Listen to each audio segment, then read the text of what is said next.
নমস্কার বন্ধুরা, সীমা কিচেনে সবাইকে স্বাগত। আজকে আমি একটা নতুন রেসিপি করব তরমুজ দিয়ে, চিংড়ি মাছ দিয়ে। তো তোমরা দেখতে থাকো।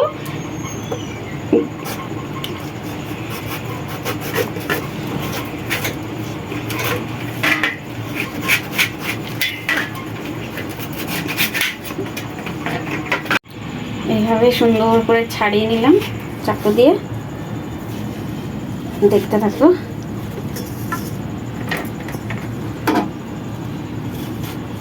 তরমুজটাও খাওয়া হলো, আবার খোসাটা দিয়ে একটা রান্নাও হলো। আমি এই খোসাটা, সবুজ অংশটাকে ছাড়িয়ে ফেলছি।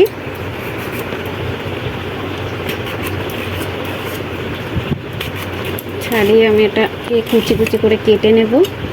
কাটাটা দেখো, এইভাবে করে কুচি কুচি করে কাটছি।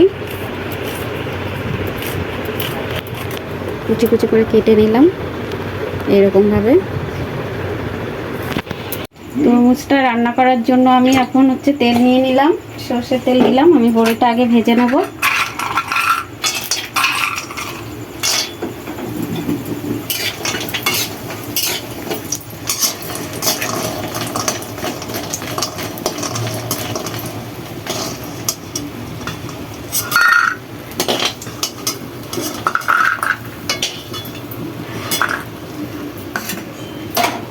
চিংড়ি মাছগুলো ভেজে নেব।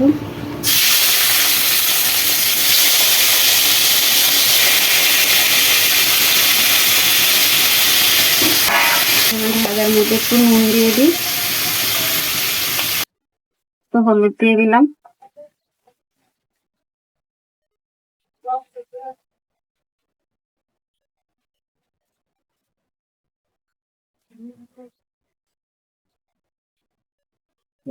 ভাজলে চিংড়ি মাছ শক্ত শক্ত। আমি এবারে তরমুজের এটা বাকলটা রান্না করব। তেল দিয়ে দিলাম,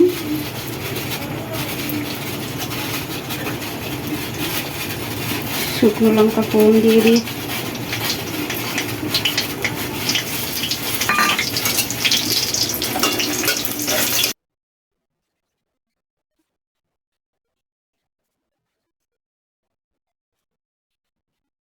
আমি এবারে একটু নুন দিয়ে দিলাম, স্বাদ মতো হলুদ দিয়ে দিলাম।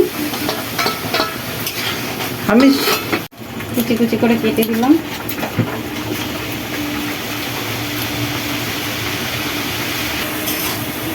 হ্যাঁ, এবার আমি এটাকে তুলে নিলাম। 20 মিনিটের মতো দেখো আমি এটাকে ঢেকে ঢেকে একদম কম আঁচ করে রান্না করেছি। এটা একদম মজে গেছে। দেখো, এবার ভেজে রাখা বড়িগুলো দেবো একটু গুঁড়ো করে।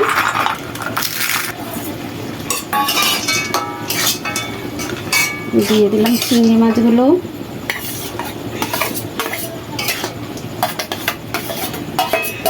চিংড়ি মাছগুলো দিয়ে দিলাম।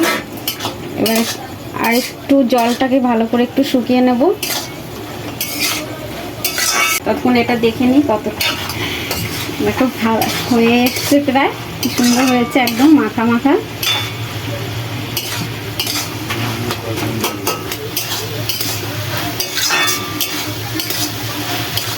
একটু চিনি দিয়ে দেবো আমি।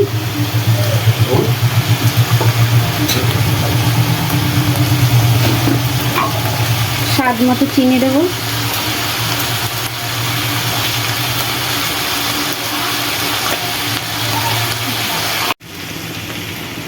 চিংড়ি বড়ি দিয়ে তরমুজের খোসার ছেচকিটা রেডি হয়ে গেছে আমার। দেখো, এইভাবে আমি রেখেছি। দেখতে খুব সুন্দর হয়েছে, খেতেও খুব সুন্দর হবে।